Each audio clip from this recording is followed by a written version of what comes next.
Bavel is polytheism and a direct attack on the one that it was said became the father of our faith, Abraham. While Abraham was learning Torah in the house of Noah, what was happening in the plains of Shinar? They were all speaking the same message.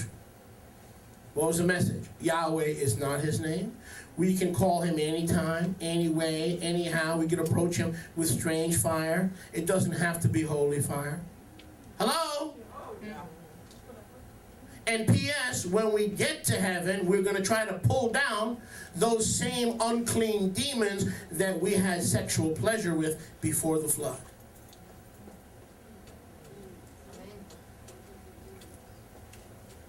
So the sin of Bavel was their lack of belief, number one, in the Shema. Number two, a lack of belief in the covenant promise given to who? Abraham. And by the way, it's going to get a lot deeper. So if you're enjoying this, you're going to enjoy it in a couple hours. But what was the basis of the Abrahamic covenant? What was the foundation of the Abrahamic covenant? Commandment. Be fruitful and multiply. In you all the nations of the earth will be blessed and mixed. The Hebrew word in there is in Bereshit 15. It is 12, pardon me. Nivrachu, meaning mix. Your seed, your sperm, your zera, your offspring will mix in all the nations, i.e. that's how all the nations will be blessed, by mixing your seed in all the nations. Wow. And what seed? Abraham, Yitzchak, and Yaakov, so that an Israelite is not someone who comes from Abraham. Everybody comes from Abraham. The Israelite is one who comes from Abraham, Yitzchak, and Yaakov. Amen. Never forget that. Never forget that. Because the Ishmaelites come from Abraham too. But they're not Israelites unless they join Israel. Amen. Baruch Hashem Yahweh. So the basis or the core of the Abrahamic covenant was the promise of physical multiplicity. They built this tower to show the world that there are many Elohim and you can call him whatever you want to. He understands. Did you ever hear that one? Yeah.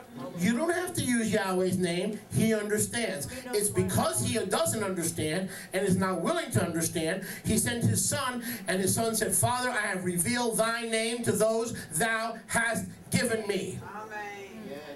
Yes. If the Father did understand, then why did he command Yeshua to come to the earth and to instruct the Jews who had forsaken the true sacred name of Yahweh and had to once again reveal that name to them? He doesn't understand, and he will not respond to any other name. Hallelujah.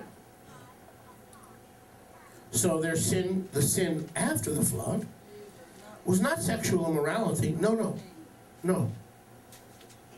It was polytheism.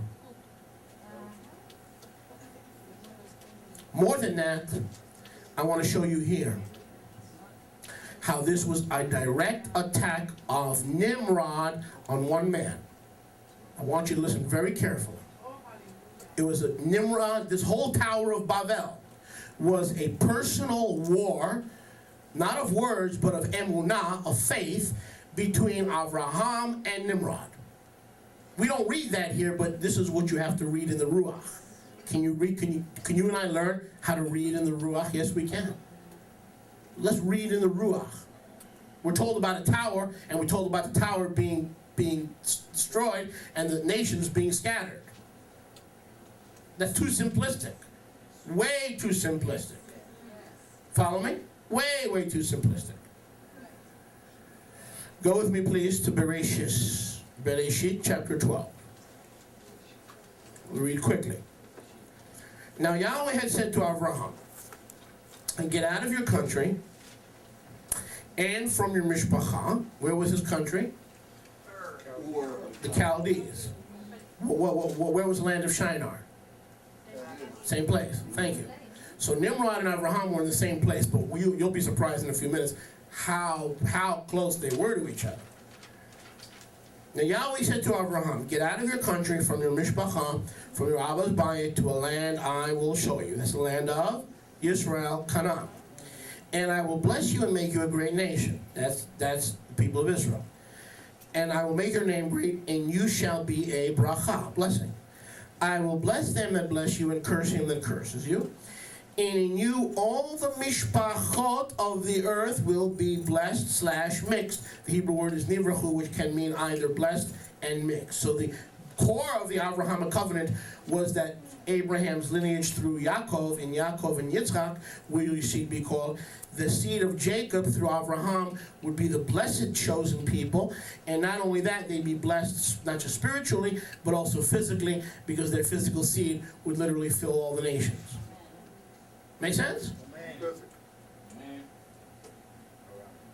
But you missed that. Yahweh said, I will bless him that blesses you, and I will curse him that curses you. And it was God who cursed Abraham. And that's why the tower had to come down. Because Nimrod was in charge of the building project in the land of Shinar. Hello? Nimrod cursed Abraham by cursing the Shema and cursing the Abrahamic covenant. And he became a hunter of this man through whom Yahweh would change the world, and this man through whom Yahweh would send his son, the Mashiach Yeshua. Abraham was a hunted man, because through his seed Israel would come to birth, and through that seed one man would be the savior of the Olam. And so the reason that the Tower of Babel was destroyed is because Abraham became cursed through the earthly carnal ministry of Nimrod. I know what I'm talking about. Where does Rabbi get this stuff from? What did Yahweh just tell Abraham in Bereshit 12:3? Verse 3, in you all the nations, families, tribes of the earth will be blessed by the mixing of your children with their children, and through the righteous seed I will fill the nations, and I will bless all the families of the earth, because they're going to have contact with your seed, because they're going to have contact with other Yahwehs, Yahwistic worship. Abraham was the carrier. He was the progenitor. He was the disciple. He was the messenger of the true faith of Yahweh. And Nimrod was propagating a different faith. So when we talk about the sin of the Tower of Babel, it wasn't just that Yahweh brought judgment. Why did he bring judgment? Because their sin was a manifestation of polytheism. It was an attack on monotheism and on the messenger of the covenant. That's why the tower was taken down. That's why Yahweh came down. That's why Yahweh stopped the work. It was an attack against the messenger of the covenant. People ask me why the Jewish people have suffered so much. Because they cursed the messenger of the renewed covenant. We can't rewrite it. I wish we could. We can't rewrite scripture. I wish sometime we could. Jewish Israel said, his blood be on us and our children forever. Okay, Yahweh said that. That's fine. And that curse can only be removed by coming to faith in Yeshua. The Jewish people today, Yahweh forgive me, and Yahweh knows my heart, but it's true. They're under a curse. But the good news is that curse can be removed when they turn to Yeshua. So Yahweh loves Jewish Israel because he's given them a way of escape. In New York, we call it a fire escape. It's right outside the kitchen window. When there's a fire, you run on the fire escape, and then you run down. There's a fire escape for the Jewish Israel. But they curse themselves. Curses are very serious things. But of course, there were Jews who didn't curse themselves. And when the rabbis tried to make him curse himself in the Shemona Esrei, in the Birchat Haminim, they refused to say the Shemona Esrei in the Siddur, and that's how the rabbis knew they were believers and kicked them out. You know, people say, well, how come the Jews aren't part of the synagogue? We were asked to leave. 2,000 years ago, we were asked to leave. Matter of fact, we were thrown out. We were given the right foot of fellowship. And the rabbis were smart, because we wouldn't stand up and go, I'm a Nazarene. Because if we did, what would happen? The rabbis would show us the exit sign. Right?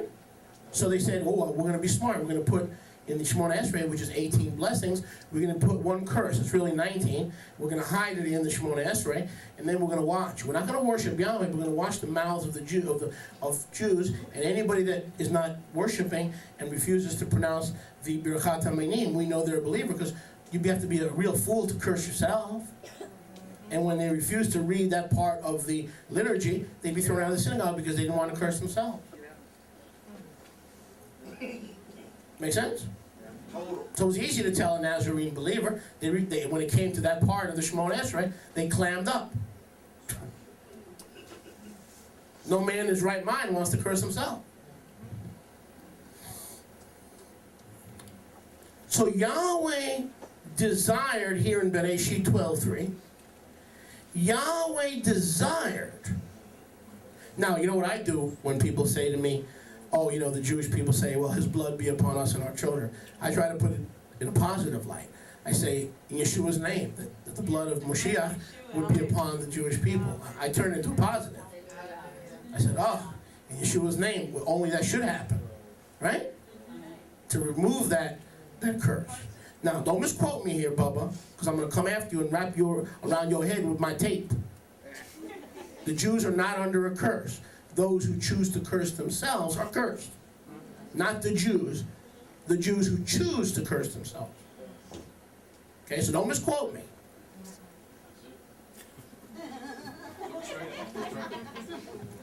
Baruch Hashem Yahweh. Because you know how the devil's going to get a hold of that one, right? Oh, yeah. Now all over the internet. Yeah. At the blink of an eye. So apparently through the blessing of the Yahwistic one true emunah, the monotheistic faith, Yahweh desired to settle the whole world as Israel, as opposed to keeping little Israel tiny and confined to a place. I'll say that again. Yahweh's will was to propagate Israel, to turn all nations into Israel through spiritual and physical blessing, to make all nations his born-again, circumcised in heart people. Yahweh said, I don't want you to hang out here in the plains of Shinar and build a White Castle. I don't know where I got that from. I want you to go out. I want you to take this truth you're learning from Noach and from Melech Tzaddik Shem, and I want you to fill the nations with this truth and with your disciples. And you are the messenger of the covenant. You are the messenger of Yahweh. You teach Isaac, you teach Yaakov, and his children. His children will fill the world with fruitfulness, righteousness, men and women who walk yashar, straight and righteous before Yahweh. Don't hang out in one place. My covenant blessing is for you to be scattered by the desire to evangelize the world, and through your children, if you'll follow me, if you'll allow me, if you'll walk with me, I'll turn the whole world into the children of born again Israel. So here's where that pride springs up. Nimrod says, whoa. If Abraham is the messenger of the covenant, not because others before him didn't know the truth, because he was the first one willing to come out of Babel, and not to stay confined to the land of Shinar, but to take what he was learning to the four corners of the earth. And Nimrod said, I'm going to hunt you down. He says, you're not going nowhere. You're going nowhere fast. So Nimrod and his builders of the tower had to curse the messenger of the covenant, and by definition, the blessing of physical multiplicity, and the Shema, because is not that the message of Abraham? Hello? Yes. Like Asquith taught us at the conference. He didn't say Shema, Yahweh Eloheinu, Yahweh Echad. Yahweh didn't say Shema, Yahweh Eloheinu, Yahweh Echad. He said Shema Yisrael. You've got to be Israel to be hear the truth of the one true faith, the Yahwistic faith in Yahweh. He didn't say here. Yeshua said the same thing in Matthew 13. Hear, O Yisrael. Or another way to say it, he that hath ears, let him hear. This is not for the general public. This book is not for the general public. It is Yahweh's personal love letter to his bride Israel. It's a personal love letter. So Yeshua said the same thing. He goes, please, don't you know I am the Christ? Don't you know I'm working for at least 15 disciple boys? Did he say that? No, he goes, I don't care if you listen to my teachings or not. If you got ears, you'll listen. If you don't, you won't. What's another way to say that? Shema Yisrael. Not here, but hear, O Israel. You got to be Israel before you can even start to hear. Well, brother, I resent that. I don't want you to know. My granddaddy was a Lutheran by birth. Whoa. But was it by new birth? And if it was by new birth, did he follow the commandments of the Heavenly Father? Or did he follow man's commandments? Well, I didn't think about that part. That's something to think about. Good morning.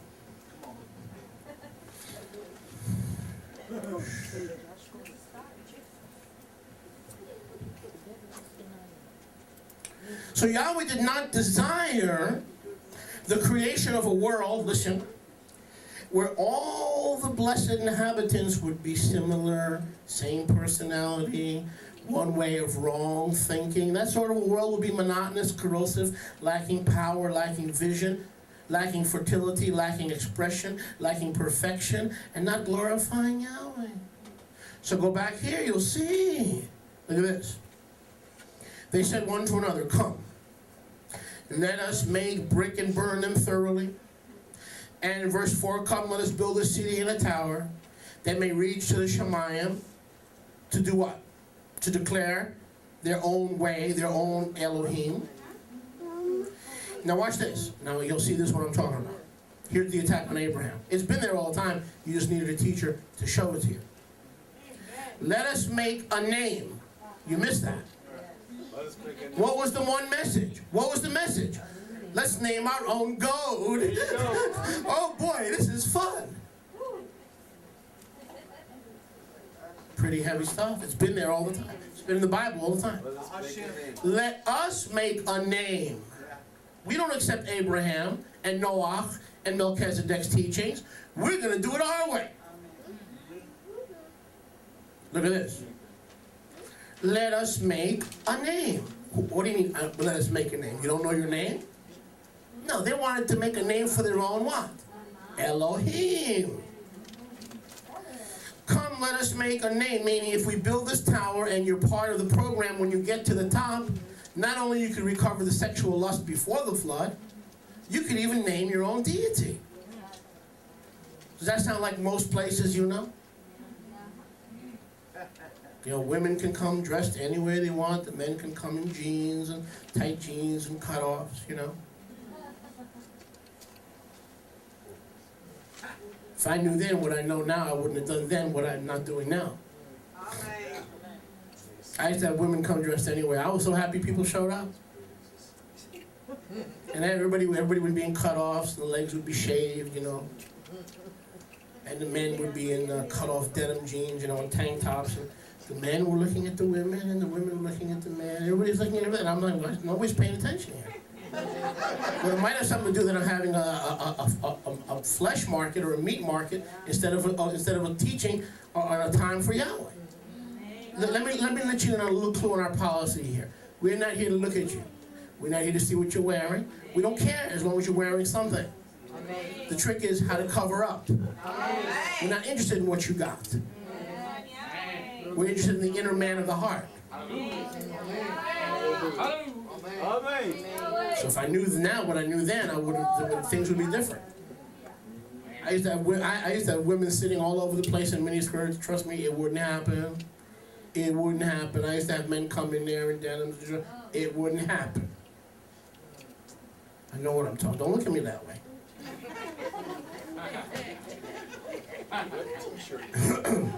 Let us make a name. Now watch this. Lest we be scattered abroad upon the earth. That's what I'm trying to tell you. Let us make a name means we're going to erase the Shema that Abraham's learning and commanded to mix and send and take to the nations. And while we are going to eliminating the Shema by substituting our name, instead of Hear, O Israel, Yahweh is Elohim, Yahweh is one. We better do this thing quickly, guys, because we don't want to be scattered to the ends of the earth. Are you getting this, or should I stop now? They said we don't want to. What gave them the idea that they would be scattered? Yahweh didn't judge them until they started building. What gave them the idea that they were going to be scattered? They were not pronounced to be scattered until Yahweh saw that tower going up. How did they know that if they didn't build and declare their own gospel, how did they know they'd wind up scattered? Because they knew Abraham was there. He lived, Yahweh said, now come out from that land and go into the land of Canaan. Eretz Zavat Chalav Udvash. It's there. I'm not inventing this stuff. It's there. They were scared of the name and the truth of the Shema. Moreover, they said, if we don't build quickly, we're going to be scattered to the ends of the earth. Wasn't that the whole blessing of the Abrahamic covenant, Ted? Wasn't that the whole blessing? I am Yahweh your Elohim. P.S. Multiply before me and fill and mix that truth. Your seed, that righteous tzedakah, that yashar seed, take it to the ends of the earth. These are the two things they were building against.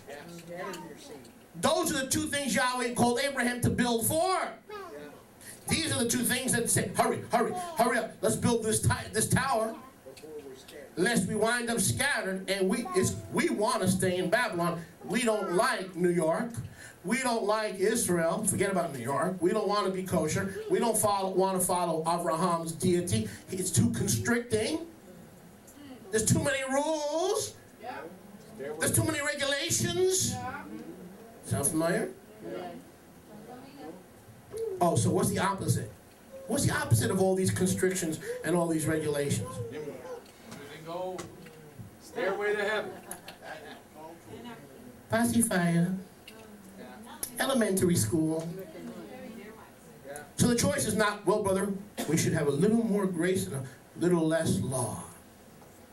Law versus grace. No. Law versus anarchy. Amen. Law versus chaos. Law versus rebellion. Yes. So the alternative to not following the Yahwistic faith, emunah, of Avraham Avinu,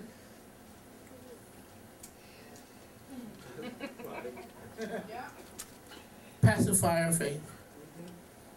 Now pacifiers are fine, but not when you're 45. Okay. That's right. You've got to break your dependence on pacifiers. And if you don't walk in the Torah, I got news for you. This is what you got left. Healing lines. You know why they're healing lines? Because no one's getting healed. Come on. Yep. I'll write you $1,000 check for anybody in the Bible that Yeshua healed that had to come back to seal their healing. Show it to me. Show it to me. I'll write you $1,000 check. So, well, time out. Something's wrong here. Maybe what they tell us is healing is not healing. Maybe Torah way and preventive medicine is the way to be healed. Not to eat pig, to keep Shabbat, not to go wayward where we need deliverance every day. Back to the garden. Amen. Yeah. So that's an attack on our pride because we don't pray that way. We didn't learn that way. I learned the same way you did. Pray, cast out demons, take authority, the whole 9 yards. The only problem was when Yeshua said, well, I used to go to a church. Can we talk? Yes. I used to go to a church in Queens, New York. We sat in the basement while the upper sanctuary was under construction, which was fine, no problem. And every Wednesday night, we were speaking to demons, we bind this, we loose this. Now, I don't mind taking authority over the enemy, that's fine. You have to take authority over the enemy. But you take authority over the enemy once, not 100 times through vain repetitions. Yeshua said when you start doing that, you're like the Gentiles, man. Thinking that for all your speaking, you're going to be hurt more. If you have authority, you'll tell Satan, one, take your hands off my wife, take your hands off my home, and go have a hamburger. You won't spend 5 hours doing this and repeating the same thing. That's real authority. One time, out of here. One time. That's authority.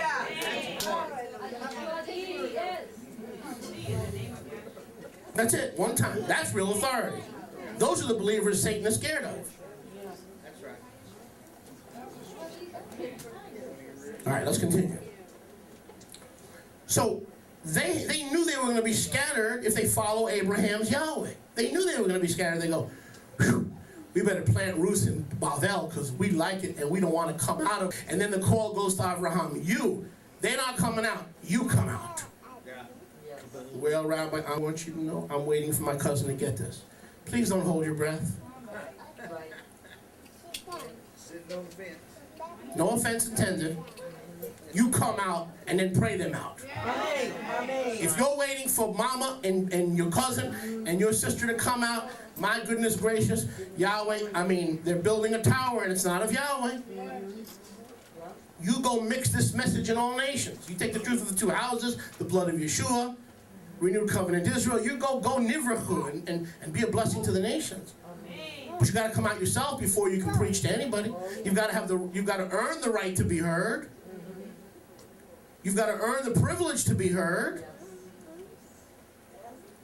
It's called paying a price, being ridiculed, being rejected. Then you start paying the price. Not because we're obnoxious, but because of the message. Baruch Hashem Yahweh. Now, so the tower, look what they're saying here. Look what they're saying here. They're saying, let us build a tower. Where are we? Let us build a city and a tower. Not just in order to have a tower, you need to have a city. You ever notice that? But we, according to Ivrim 11:6,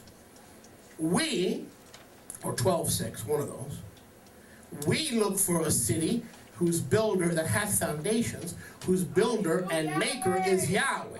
So if you're going to have a tower that's false and it's not Yahweh's way, you're going to have a city to accompany that tower. Come on. Meaning you're planting roots. A city means you can't do this evil on your own. If you've got to partake in other people's error. So when you build a tower of error, it's got to be in a city, meaning you can't build it alone. There's got to be others who are in the wrong way. People say, how come there's so many people in error? Because they're all in this city. But we look for a renewed heavens. We look for a city whose builder has foundations, whose builder and maker is Yahweh. Not Nimrod. Baruch Hashem Yahweh. Why did Nimrod feel an urgency to build this tower and this city? Because he knew Yahweh's plan was to take them out of the plains of Shinar and fill the nations with truth. And he fought that tooth and nail. Do you see that? Let us make a name. It's been there all the time, guys. Here was the plan. Verse 4.